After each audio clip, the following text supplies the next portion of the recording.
ಆತ್ಮೀಯ H16 news ಅರ್ಥಾತ್ ಹೇ ಸೀತಾರಾಮ್ಗೆ ಸ್ವಾಗತ. ನಾನು ನಿಮ್ಮವ MI ಅಥವಾ ಮಲ್ಲಪ್ಪ ಜೋತಾವರ. ಆತ್ಮೀಯರೇ, ಈಗಾಗಲೇ ಹಿಂದಿನ ಎಪಿಸೋಡಲ್ಲಿ ನೋಡಿದಿರಿ, ಇರಾನ್ ಇದ್ದಿದ್ದು ಇಸ್ರೇಲ್ ಜಾಗವನ್ನು, ಅಮೆರಿಕ ಜಾಗವನ್ನು ಚೈನಾ ರಷ್ಯಾ ತುಂಬಿಕೊಳ್ತಾ ಇವೆ ಅನ್ನುವಂಥ ಮಾತನ್ನು. ಮತ್ತು ಈಗಾಗಲೇ ಒಂದು ಸ್ಪಷ್ಟ ಆಗಿದೆ.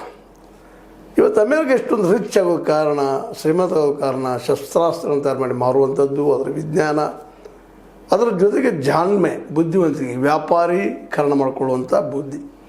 ಹೀಗಾಗಿ ಮಿಡ್ಲ್ ಈಸ್ಟ್ ಪೂರ್ತಿ ಥರ ಕಪಿಮುಷ್ಟಿಯಲ್ಲಿ ಹಿಡ್ಕೊಂಡ್ಬಿಟ್ಟು ಹೀಗಾಗಿ ಟ್ರಿಲಿಯನ್ ಗಟ್ಟಲೆ ಡಾಲರ್ಗಳನ್ನು ಏಜೆನ್ಸಿ ರೂಪದಲ್ಲೇ, ದಲಾಲಿ ರೂಪದಲ್ಲಿ ಹೊಡಿತಾ ಇತ್ತು. ಹೀಗಾಗಿ ಇವತ್ತು ಅದು ಸೋಲರಿಯ ಸರ್ದಾರ ಅನ್ನುವಂಥ ಹೆಸರನ್ನು ಪಡ್ಕೊಂಡಿತ್ತು.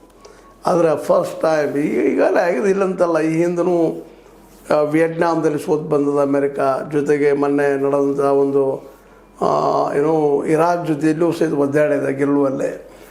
ಈಗ ವಿಶೇಷ ಅದು ಎದ್ರೆ ಉಳಿಲಿಕ್ಕಿಲ್ಲ ಅನ್ನುವಂಥ ಸ್ಥಿತಿಯಲ್ಲಿತ್ತದು. ಆದರೆ ಈ ಸಲ ಯಾಕೋ ಏನೋ ವೆನೆಜುವೆಲಾ ಗೆದ್ದ ತಕ್ಷಣ, ವೆನೆಜುವೆಲಾದ ರಾಷ್ಟ್ರಪತಿನ ಹೊತ್ಕೊಂಡು ಹೋದ ತಕ್ಷಣ, ಅದೇ ಕಾಲಕ್ಕೆ ನ್ಯಾಟೋದ ಸೈನ್ಯವನ್ನು ಸಹಿತ ಧಿಕ್ಕರಿಸಿ ಗ್ರೀನ್ಲ್ಯಾಂಡ್ ಹೇಳಿದ ತಕ್ಷಣ ಒಂದಿಷ್ಟು ನಾನಪ್ಪ, ನನ್ನ ಕೆನಕವ್ರು ಯಾರಿಲ್ಲ, ಯಾವ ಜಪಾನ್ ಇಲ್ಲ, ಯಾವ 7 ದೇಶಗಳಿಲ್ಲ, ಯಾರೂ ಇಲ್ಲ, ನಾನು ಐ ಆಮ್ ದ ಕಿಂಗ್ ಅಂತ ತಿಳ್ಕೊಂಡಿತ್ತು ಅಮೆರಿಕ. ಇಸ್ರೇಲ್ದ ಮಾತು ಕೇಳಿತೋ ಅಥವಾ ಇಸ್ರೇಲ್ ಇದರ ಮಾತು ಕೇಳಿತೋ, ಇಸ್ರೇಲ್ಗೂ ಬಂದಿತ್ತು ಗ್ರೇಟರ್ ಇಸ್ರೇಲ್ ಮಾಡಬೇಕು. ಅದರಲ್ಲಿ ಇರಾನ್ ಕೆಲವೊಂದು ಭಾಗ, ಮತ್ತೊಂದರ ಭಾಗ ಎಲ್ಲ ತೊಗೊಂಡು ಅಲ್ಲಿ ಎಣ್ಣೆ ಭಾಗ ತನ್ನಲ್ಲಿಟ್ಕೊಂಡು ಆಟ ಆಡಬೇಕಂತ ಮಾಡ್ತಾಯಿತ್ತು. ಏನೇನೋ ತಲೆಯಲ್ಲಿದ್ದು ಕನಸುಗಳೆಲ್ಲ. ಆದರೆ ಇವತ್ತು ಅವೆಲ್ಲ ಡ್ಯಾಮೇಜ್ ಆಗಿ ಹೋಗ್ಬಿಟ್ಟಿದ್ದಾವೆ, ಡಿಸ್ಟ್ರಾಯ್ ಆಗಿದಾವೆ ಅಂದರೂ ಅಡ್ಡಿ ಇಲ್ಲ. ಯಾಕಂದರೆ ಇವತ್ತು ಸ್ವತಃ ಅಮೇರಿಕಾ ಕೊಲ್ಲಿಯ ರಾಷ್ಟ್ರಗಳಲ್ಲಿಯೇ ತನ್ನ ಅಸ್ತಿತ್ವವನ್ನು ಕಳ್ಕೊಂಡದ.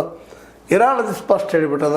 ಎಲ್ಲೆಲ್ಲಿ ಅಮೇರಿಕೆ ಸೈನ್ಯ ನೆಲೆಗಳಿದ್ದಾವೋ, ಎಲ್ಲೆಲ್ಲಿ ಅವ್ರ ವ್ಯಾಪಾರಿ ಕೇಂದ್ರಗಳಿದ್ದಾವೋ ಅಲ್ಲೆಲ್ಲ ದಾಳಿ ನಾವು ಮಾಡ್ತೀವಿ, ಉಳಿದವ್ರು ಇವೆಲ್ಲ ದೂರ ಸರಿರಿ ಅಂತೇಳಿ ಕುವೈತ್ ಇರ್ಬೋದು, ಬಹ್ರೇನ್ ಇರ್ಬೋದು, ಯಮನ್ ಇರ್ಬೋದು, ಅದೇ ಕಾಲಕ್ಕೆ UAE ಇರ್ಬೋದು, ಅರಬ್